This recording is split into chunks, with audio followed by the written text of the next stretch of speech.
Hey guys, Gina here, and in today's video I'm going to be reading Tamsyn Muir's books for the very first time. Specifically, I'm going to be reading Gideon the Ninth and the second book in the series.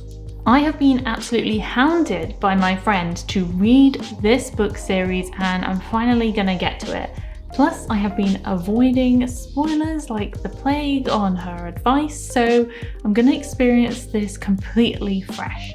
And just to let you know, I'm going to be reading both books in the series, but I'm going to talk about Gideon the Ninth first. I'm going to talk about it spoiler-free. So if you want to read the book yourself, you can watch the first half of this video, and then the second half I will mark with a chapter so that you can stop watching at that point, and I will give you warning too. The series starts with Gideon the Ninth, so before I get going, I will read the blurb to you, and you're gonna want to listen to this. The most fun you'll ever have with a skeleton. The Emperor needs necromancers. The ninth necromancer needs a swordswoman. Gideon has a sword, some dirty magazines, and no more time for undead nonsense. Tamsyn Muir's Gideon the Ninth unveils a solar system of swordplay, cutthroat politics, and lesbian necromancers. Her characters leap off the page as skillfully animated as the necromantic skeletons. The result is a heart-pounding epic science fantasy. And then I think the best part is the quote on the front, which says, "Lesbian necromancers explore a haunted gothic palace in space," which apparently is a perfect way to describe it. Okay, so it's time for me to get reading, and I will see you on the other side once I've read both books. Okay, it's a couple weeks later and I am back after reading both books.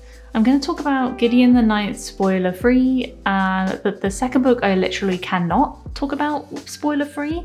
So if you're curious about Gideon the Ninth, watch up until the chapter indicates that the spoilers are happening and then just stop. But if you've read both books, obviously you can watch the whole video. Let's start with the first book in the series, and that's Gideon the Ninth. And this book is what 5 stars are reserved for. This is perfection in book form. This book is funny, witty, tense, charming, outrageous, everything all in one book. I absolutely love the way this book is narrated. It's almost Hitchhiker's Guide-like in its sarcasm and wittiness.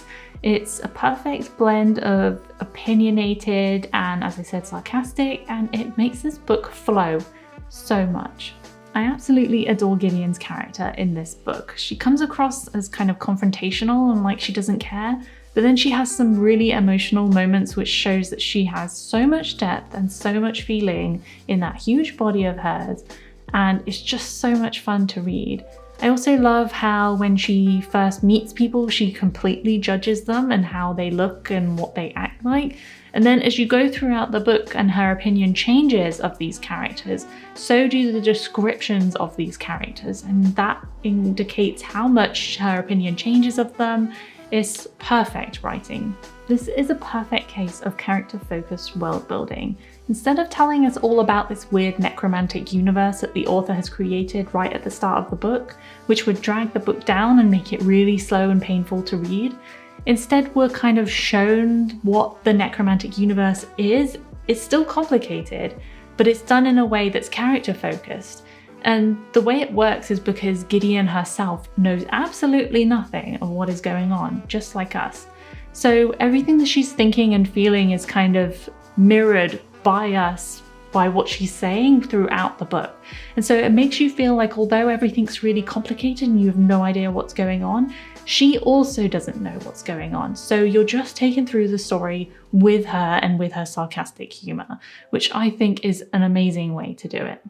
There are so many modern phrases and references and even older phrases and references throughout this book that in any other book would seem absolutely weird and not fit in at all, but in this it completely works. And every time I read them, I'm at a complete loss because they're so good. This is one of those books that you have to read alone, because if you read it at the same time as another book, the other book is going to suck in comparison. It just is. I actually ended up reading this book way slower than I would normally read it because I was enjoying it so much, and I was worried that it was going to be over soon, which is a really weird thing to do because I actually have the second book sitting on my shelf, so there was no need for that whatsoever. This is a book I couldn't stop and still can't stop thinking about. It's a masterpiece. And don't think I don't see those Greek mythology references, because I absolutely do.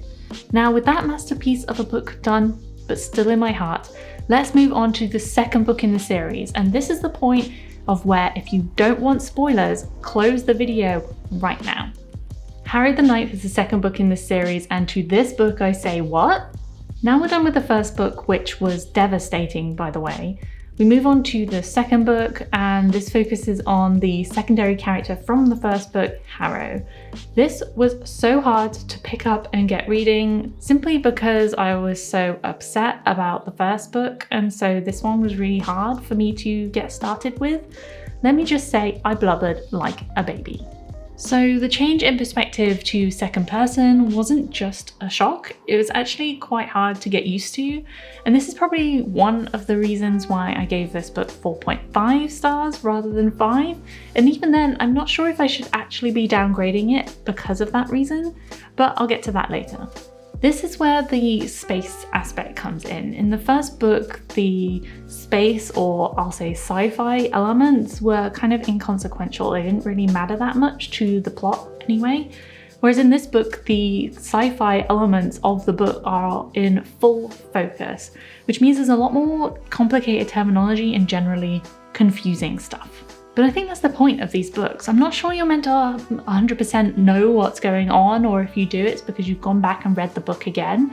In the first 100 pages or so, I was so confused.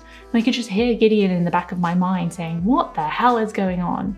On a few occasions though, I did feel like Gideon's presence was missing, because some of the chapters were so confusing that I just had no idea what was going on and I felt completely lost, and for that reason it was quite hard to push to keep reading throughout. Gideon's presence in the first book was absolutely necessary, because without it, all of the strange and weird stuff that was going on without her wouldn't have had that kind of comedic presence, mirroring your thoughts that was saying, we have no idea what is going on. In essence, you and Gideon are very similar in the first book, and without her in this second book, all I felt was confused throughout most of the book. So her presence really was missing, because not just as a character, but as a storytelling device of her narrating you through the process, and without her in this book, the confusing elements were just confusing. Having said this, I do understand why she wasn't there and why we didn't have that kind of comedic narration presence within this book. And that's because we're focusing on Harrow and her perspective and her experience throughout this book. And that experience on its own was, for lack of a better word, harrowing. Everything that Harrow has gone through in her past, and therefore reflected in her decisions in the present, is really quite sad. And everything that she goes through within this book is basically physical and emotional torture. And seeing that happen to her after having her as more of a badass presence in the first book is so hard to read. It's really quite sad. Now let's talk about this second person perspective, because it took until page 387 for that to make sense. 387. That is a long way within the book for the change in perspective into second person to be justified and make sense. At that point in the book, I wasn't sure if I was annoyed or in awe, if I'm honest. The perspective absolutely made sense, and although I predicted some of the stuff that happened in the book, I did not predict that. I don't think anybody possibly could. As a technique within a book, I have never seen anything like that before. So I'm in awe.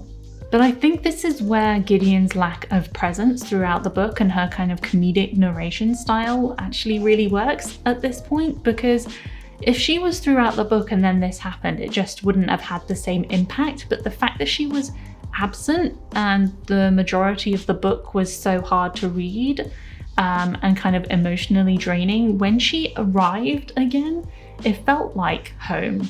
It felt like I was getting a massive hug. It was so good.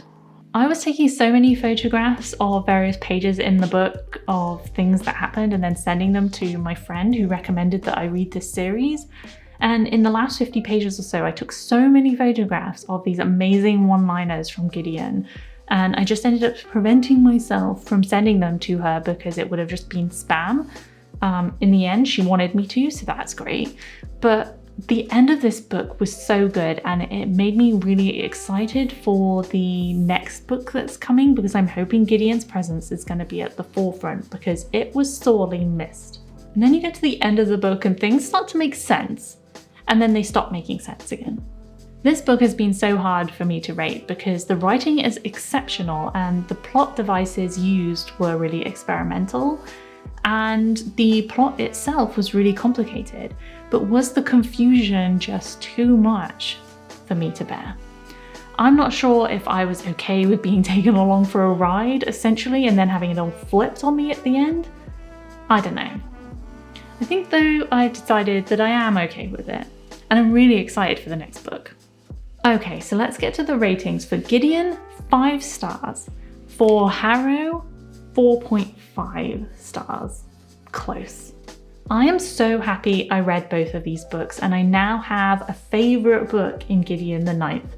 It's taken me so long to find a book that I could actually say is my favourite book, and I've now found it. And I wanted to say thank you to my friend for recommending these books to me, because without her recommending them, I would probably never have read them. And I think for so long I was really itching to find a book that wasn't just good or great, but was exceptional. And I found that with Gideon. But I would love to know from you. Have you read this series yourself? I am presuming if you've got to the end of the video that you're either probably not going to read them, so you thought you'd watch to the end of the video, or you have already read the series. If so, I would love to know your thoughts. Please leave them in the comments so we can chat about it, and I will see you next time for another video.